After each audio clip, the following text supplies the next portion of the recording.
Senhora presidente, caros colegas vereadores e a plateia que nos assistem, assinei essa moção, voto favorável a essa moção e acho que essa casa, como sempre ocorre, discute assuntos das diversas naturezas. Nós aqui, muitas vezes, temos que ouvir posições estranhas para mim, ridículas para mim, mas faz parte do parlamento. Se o ministro usou do Supremo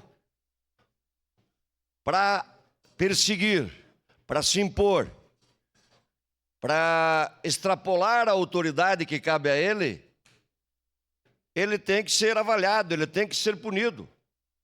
O impeachment, ele, nos últimos tempos, ele tem banalizado.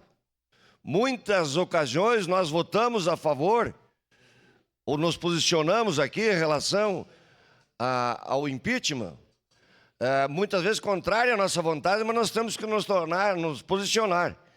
E eu acho que colocar o ministro nessa condição, especialmente que, no meu ponto de vista, ele tem agido com muita autoridade, como foi dito aqui, muitas vezes parece que quem manda no país é ele tem que sim passar pelo crivo desta avaliação. Então, voto sim a essa moção. Era isso, meu muito obrigado.